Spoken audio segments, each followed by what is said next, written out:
What's up, guys? Future Josh and Amber here to say, hey, we've got another interview for you today. Yes, today we are interviewing a man known as Ejiro, and he has some really great insight on the logistical side of what it takes to immigrate and get visas into English-speaking countries. As a man whose native language is English, but a person who has a lot more experience than we have and to try to enter into an English-speaking country, this is a really great interview for you guys to listen and to learn about how language can also be a factor when trying to immigrate. We also touch on some things about different types of English as well as we get into this interview. So overall, I hope you guys gain a lot from Ejiro. He also has a YouTube channel. You can check the links below in the description so you can catch up with more of his videos. Absolutely. Enjoy.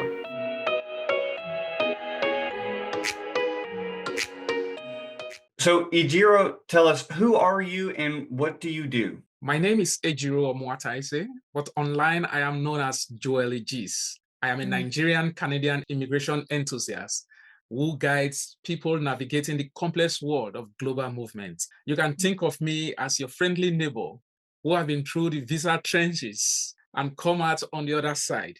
I create content that demystifies immigration, offering practical steps and real-life insights so people achieve their dreams of living abroad. Is so necessary. Immigration is a thing that happens all across the world. How did you get into this kind of sphere of turning backwards and helping coach people through, or just give some information on how people can get through that process? How did you get into that? Well, like I did mention, it is from my own experience. Trying to come into Canada before now, I was rejected 3 times.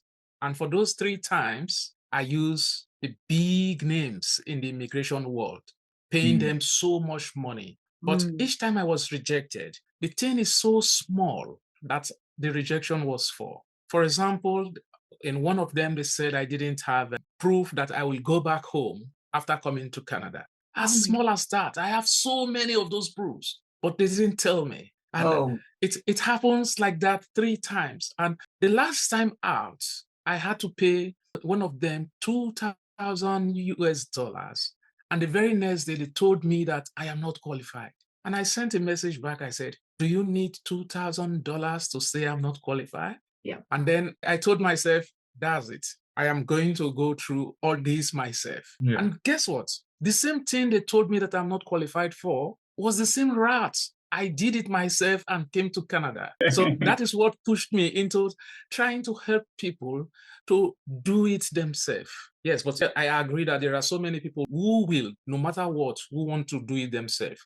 But for those who can, do it yourself. So what are some other experiences other than this Canadian experience you're talking about? Well, experiences, as you just said, of trying to go in. Do you have any other countries that you tried to enter that, like you said, I love the word you said, demystify? Maybe that you tried to go into and you couldn't, and then you did it yourself. Yeah. 2008, I was in the US. That's what I used. So it was a company training. I tried trying to switch, contacted the immigration authorities, and they said, oh no, you need to go back home, use your training for 2 years before coming back to US. And guess what? Going back home, you won't even have the amount, the finance to come back again. Yeah. And your priority might have changed. 2010, I was in the UK studying, and then I got what they call the post-study work visa. At the tail end of my visa, immigration rules changed. They said, you can no longer switch. You have to go back to your country. And I did, because I didn't want to. I couldn't go into that is to hide and live my life. I went back home. Yeah. But I told myself, not anymore. I will try and see that if I'm going back to any other country, it should be an economic immigration program.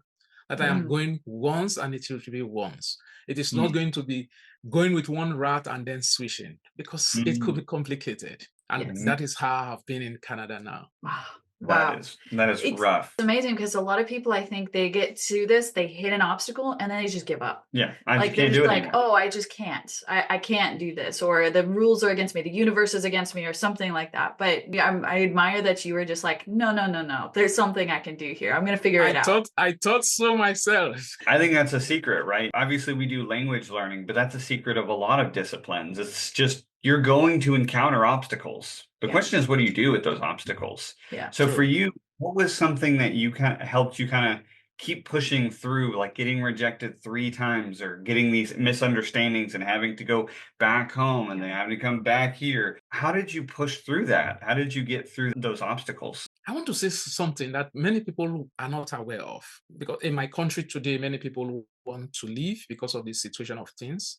But for me, growing up as a young child, when you ask me, where do you want to be? I said, I want to be in the US. That has been my goal, to travel right Mm, from childhood, because we live in an era where we have the foreigners living with us then. And yes. so we have what in the local English, we call it the white man's dirty. That is their Yeah. refuge, their garbage bin. Sometimes we'll see broken toys, we'll see other things that are thrown away. So we go there, we scavenge it, and we use it to play, growing up as a child. So we normally, I said, wow, this is huge. What if I can live like this? Growing up, I started fashioning ideas to travel. But I was very scared because I hear stories of people who give money to people and then they ended up being slaves when they travel. Yeah. So I tried a company growing up called Mastercraft and Mm. another company called Services Company. And Yeah. then as a young child of 12 years, I'll put $5 because that is their fee. I'll use carbon paper, the one you type and it shows on the other side, to wrap it so that it Yeah. doesn't show on the history, and send it. And it goes, it goes. They give us replies at that time. When I grew older, I started actual immigration process. Things were not going on well in the country where I came from. I'm not saying in all ramification, but where I was, things were not fine. There were so many things. It happens in all country, even the present country, you still have problem. But what you can take as an individual is different from what the other person. So looking at all these things, I said, no, I don't belong here. I'm going hard. So those are the things that push me. Each step I have a rejection, I say, okay, what can I do to surmount it? Get that rejection paper, look at it and say, okay, this is what made me rejected. And I work on that. Wow. And I apply again. That's one thing that kept me going. That is amazing. It is truly amazing. I love that. We have interviewed several people on this channel, and one of the things that I think some people kind of see or think when they watch some videos of these professionals of their own industry, and they're deep into it, whether it's a medical industry or a coaching industry or an immigration industry. One of the things that they're constantly worried about is the vocabulary. Like, how do I open up all these immigration documents and I have to have this dictionary that I'm like writing next to? I know that English was your native tongue there in Nigeria, but was that difficult as far as like not just English, but the jargon of immigration? Was that difficult for you? At first it was. Normally, I got to that stage when I said, it is just the nuances. Everything that you need to do is on the immigration website. So for the consultant, that is me thinking, you pay the consultant to read what is in the immigration website and interpret to you. That is me thinking. Yeah. And I looked at it and I said, okay, what if I pay myself? That is with my own time, not money this time around. So I sit down, look at what it means. I may not understand all those that are written probably in legal terms, but what the immigration authority wants is so plain and simple. I read the Canada.ca website, that is immigrating to Canada, all the section, I read everything. And I could tell you as at that time when I was applying, the latest news, everything, I was following it up. So yeah, it could be tricky, but if you just give yourself some time, what the immigration authority needs is plain and simple, because you are doing it for yourself and you are going to see eligibility.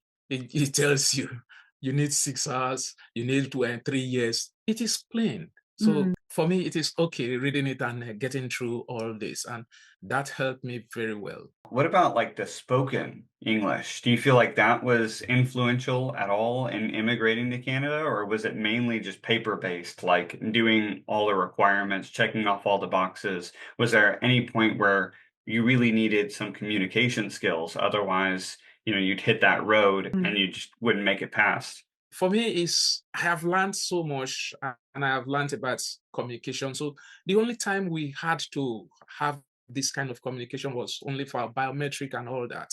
So the bigger parts have been done. But what I learned with spoken English is that even till date, when talking, sometimes the Canadians, they speak, their pitch is faster than mine. So sometimes I only say, what did you say?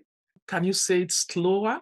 And for me, if they don't understand me, I go to the length of even spelling it. For example, I give you the word, they ask me, what was your previous work? And I'll say, I work as a gas turbine technician. And you'll see their faces. What is turbine? I say, okay.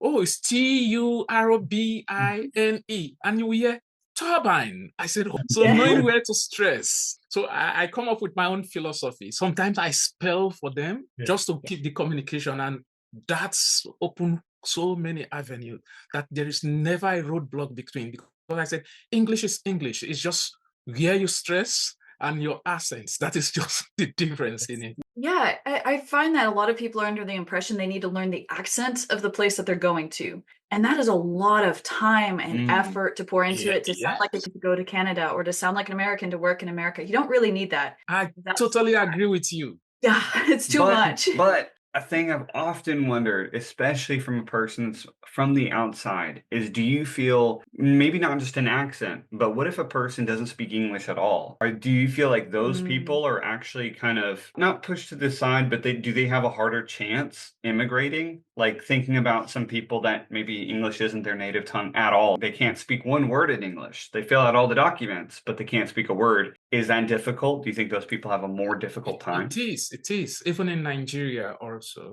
we still have some people who do not speak English. They are not exposed to it. So even while English is widely spoken, they still cannot speak. So for those people, they might have somebody in the family who can interpret for them. Right. That is one way to go. And the world has so changed now that ChatGPT, if they can access it, no matter the document, you just drop it in ChatGPT, interprets it to your language. That is something that is awesome. I created a post, I think 3 days ago, and somebody in Arabic dropped a comment. I have no clue. So what did I do? I just copied everything in Arabic and dump it on ChatGPT. I said, translate it to English. And boom, I got everything. And I said, okay, am I keeping this comment or I am deleting the comment? Because depending on what was said, I edit the comment. So yes, it is difficult for those people who do not have a good amount of English training, but there are so much help available in today's world, starting from family members, from friends, from professionals like you guys and other people. Yes, everything is doable. Even that is cross-functional, even in language now. It's making life is easier. I saw it online that there is like an earphone you put on and somebody's speaking and it translates it to what you are saying. I said, wow, this is huge. So yeah, there's so much help now, if only they are willing to open themselves to that help. It's work in a way. I remember that living abroad is like for me to choose to make myself uncomfortable and look like a language baby, right? To be treated like a baby a little bit and ask for help or things like this, even to rely on technology while I'm standing there in the office where I'm trying to get the paperwork done and I have to translate things and everybody has to wait on me while I try to figure things out. It's a difficult transition. Learning a bit of the language definitely helped, but there was no way I was going to require a native accent at all, I would say. I would say there's some jobs where that is helpful, but if you're teaching online trainings and stuff, maybe improving the accent is helpful. Not to lose the accent, but definitely to improve the things that are most difficult for your coworkers to understand. But for just in the country and getting started and becoming a student or whatever, I would say just go for it. There's no reason your accent should stop you at all, or even your language to a degree, because there is so much help. Like you said, if you're just willing to open up your eyes and look for it, or willing to put in that extra time instead of playing a game or just doing nothing or watching Netflix or something like that on, Friday evening, just go ahead and spend that time learning some things or trying to find those resources. It's so helpful. Somebody did mention, he said, your accent make you unique. Yes. So, yeah, people will say, oh, who's that guy speaking English like that? And everybody wants to stay tuned and listen to you. We've talked before about how we kind of have an engineering mindset, right? Where we analyze whether it be language or immigration documents. You just look at the rules. There are rules. And one of the things that I love about that kind of idea is that one of the philosophies of engineering is purposeful redundancy. right? So you don't just create one means, one way to solve the problem. You create several ways just in case one of those ways break down. That's what I was just thinking when you were saying we have all these tools, like you just said, even human resources like family members and things like that. These are things that can help us as we try to go through immigration, as we try to get that work visa, that student visa, where it's like, I think sometimes for me, I look around, even we were talking last night to a group of students, and one of their big questions was, is traveling difficult? Maybe if you're completely without any tools, like no chat GPT, no internet, it's just you're lost in an airport that doesn't have a whole lot of English. Okay, maybe that might be difficult, but that's pretty rare, right? So my question to you is basically to what level for the traveling experience, getting from your country to that country, say you got all the immigration documents, right? You got your bags, you got your passport. To what level of English do you actually need to get to that country and actually live there and get started? Good question. For me, I'll call it survival language. If you're going to a new country that you can learn, my name is Ejiro, how are you? Or good morning. Those are survival languages. Pretty much so that is exactly what I've done in different parts, even going in Nigeria back then. We have different places where I serve, that is serving the government. They are predominantly Hausas. So I learned how much is this? So I can go to the market and say, okay, can you tell me how much is this? And guess what? When you are able to speak it, even though not fluently, that guy knows that you are genuinely interested in the language and is willing to help. I get that item cheaper. Learning survival languages helps you so much. So things like good morning, how are you? My name is this. What's your name? I get it. Some people will want to like trying to teach you things that are not fine just to cause laughter.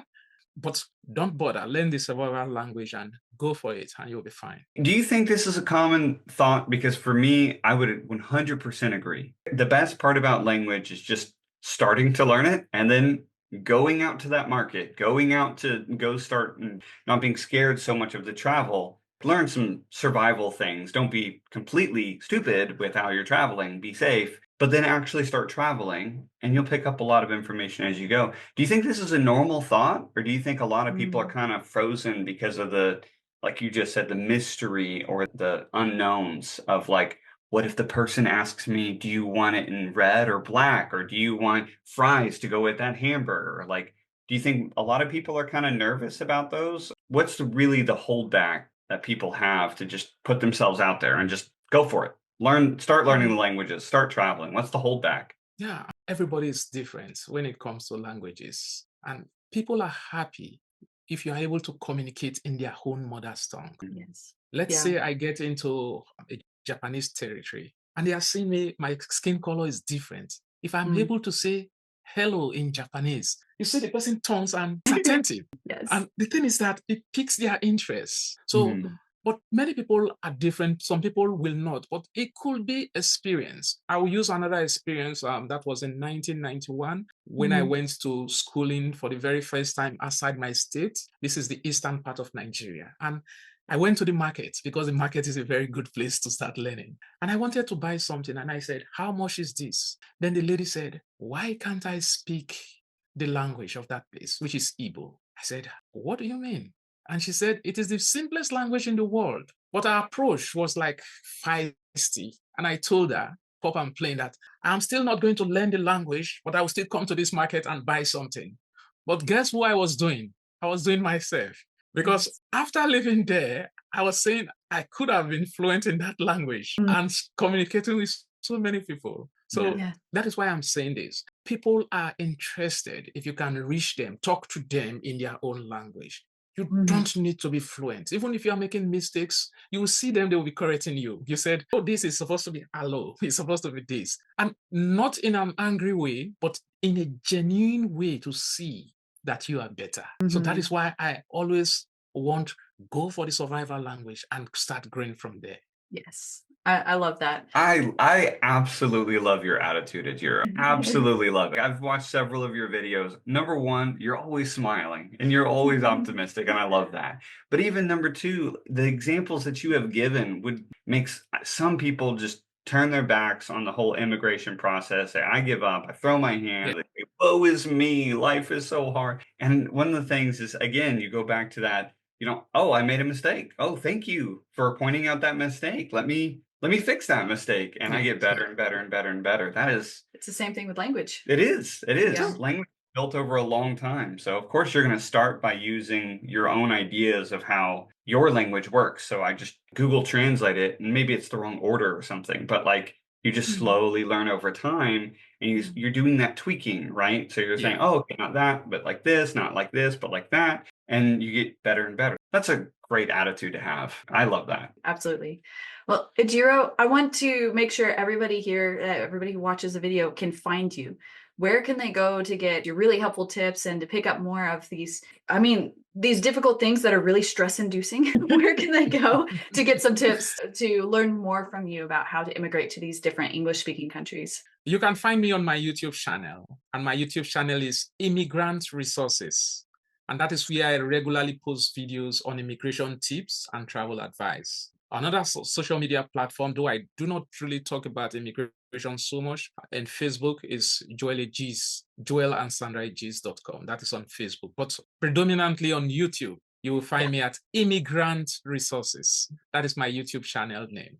I am passionate about helping people achieve their international dream, and more particularly for them to do it themselves.